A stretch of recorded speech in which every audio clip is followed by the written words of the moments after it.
Bonsoir tout le monde. Aujourd'hui, je veux qu'on parle d'un petit sujet. Je veux qu'on parle d'un petit sujet qui m'écoeure, qui prend de l'ampleur dans notre société, dans notre pays, en en Afrique subsaharienne en particulier. Et en fait, il s'agit de la croissance des églises dites de réveil au Cameroun. Voilà, je vais essayer, sur la base de la parole, de d'apporter quelques éclaircissements en fait sur ce phénomène qui grandit et qui inquiète beaucoup de personnes parce que on en trouve certains pasteurs qui sont à la fuite, des églises qui ont des pratiques euh, bizarres, des familles qui sont déstabilisées et tout ce que ça apporte comme conséquence. Du coup, j'ai décidé ce soir comme ça de faire une vidéo où on parle de ce sujet. En fait, mes frères, lis la parole, quand je lis la parole du Seigneur, le Nouveau comme l'Ancien Testament, et que j'observe ce qui se passe en Afrique, et en particulier au Cameroun, le pays d'où je viens, je me rends compte que on est très loin de la parole. On est très loin de la parole. Quand je lis, par exemple, je vais vous lire un verset, ouais, Actes des Apôtres, chapitre 2, à partir du verset 40. Il dit: Et il les pressait par plusieurs autres discours et les exhortait en leur disant: Sauvez-vous du milieu de cette race perverse. Ceux donc qui reçurent de bon cœur la parole furent baptisés. Il y eut environ 1000 personnes qui furent ajoutées ce jour à l'église. Je vais m'arrêter là. Je vais répéter un peu. Et il y eut environ 3000 personnes qui furent ajoutées à l'église. Mon encouragement ici, en fait, ou bien du moins, ce dont je voulais parler, c'est l'apparition de ces églises, en fait, qui suscitent beaucoup d'encre et de salive, où on voit des pasteurs avec des pratiques bizarres, des églises qui surgissent et qui font parfois du bruit et qui ne donnent pas de la tranquillité aux voisins et tout le reste. Et des pasteurs qui sont très habiles à faire des délivrances, à faire des spectacles et tout ce que ça accompagne. On se pose la question, est-ce que c'est Dieu? Est-ce que c'est Dieu? Voilà. Sur la base de la parole, par exemple, quand je lis ce verset, je me rends compte que il s'agissait vraiment de quelque chose de très simple. Le Seigneur est même d'ailleurs dans d'autres sociétés remis en question sur la base des actes de ces pasteurs qui, en principe, n'a rien à voir avec la parole de Dieu. D'autres te diront que si le Seigneur existait vraiment, pourquoi est-ce qu'il laisserait ces choses arriver? Ou bien peut-être, voilà, c'est de ça qu'il s'agit, des personnes born again, comme on dit. Le thème born again ne se rapproche pas aux églises se réveillent, mais ça se rapproche à un état spirituel de quelqu'un qui a accepté le Seigneur et qui a reçu le don du Saint-Esprit. Ça veut dire en français né de nouveau. Ça ne veut pas dire qu'on appartient à une église réveillée, chose que je condamne fortement. Vous savez, les églises réveillées, quand on lit la parole, en l'occurrence l'acte des apôtres, on se rend compte que ce modèle que l'on observe aujourd'hui, en Afrique subsaharienne particulièrement, n'a rien à voir avec ce qu'on connaît dans la parole de Dieu.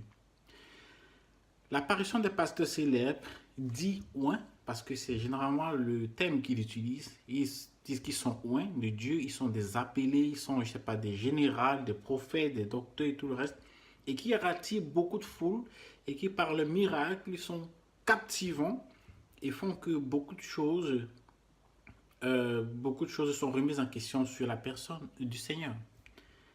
Mais est-ce que c'est fondé en fait? Est-ce que tout ce que l'on vit aujourd'hui, c'est biblique? Est-ce que tout ce que l'on observe, ce système religieux, entre parenthèses, mes amis, je vais attirer notre attention à être un peu plus curieux et à passer le temps dans la parole et à rechercher quel est le désir du Seigneur. C'est ça le plus important. Il ne s'agit pas de se mettre devant un pasteur qui dit voilà, le Seigneur attend ça de toi et tout le reste. Non, passez vous-même le temps dans la parole. Vous vous rendez compte que Tout ce qui se passe dehors, dans ces assemblées, n'a rien à voir avec le Seigneur, pour la majorité. Alors, je ne vais pas généraliser pour la majorité.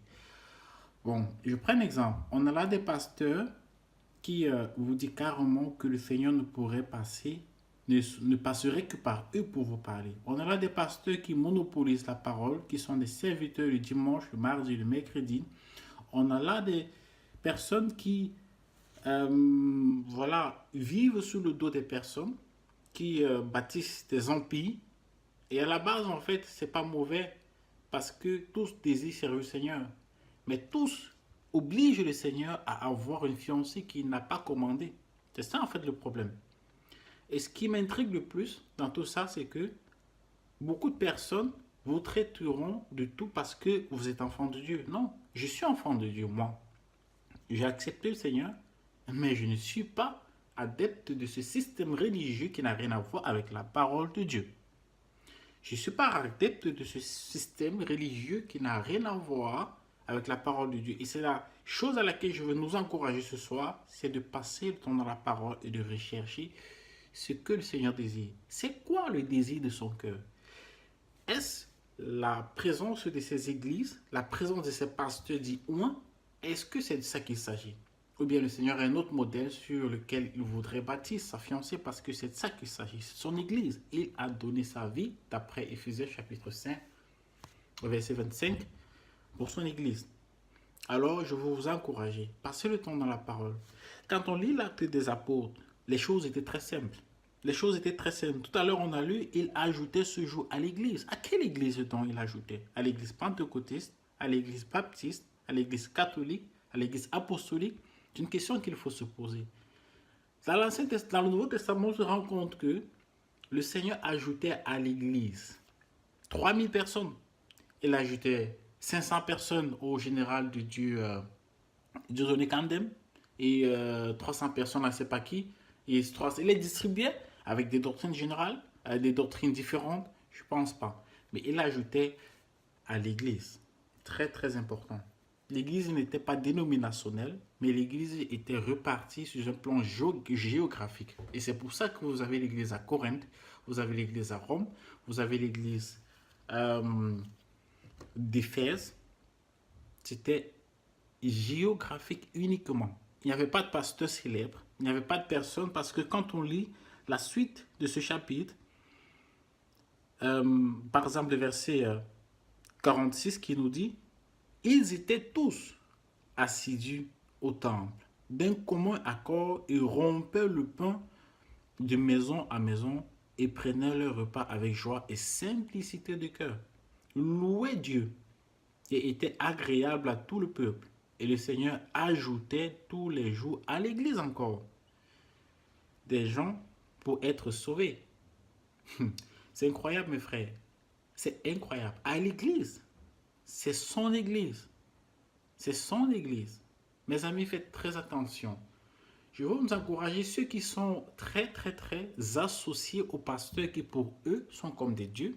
Des pasteurs qui, voilà, quelqu'un te dira que non, c'est mon père spirituel. Lui, là, quand il parle, j'ai la chair de poule. Non, le Seigneur l'utilise et tout ça et tout le reste. Mes amis, n'oubliez pas une chose, c'est que notre Dieu est un Dieu jaloux. C'est un Dieu jaloux qui ne partage pas sa gloire.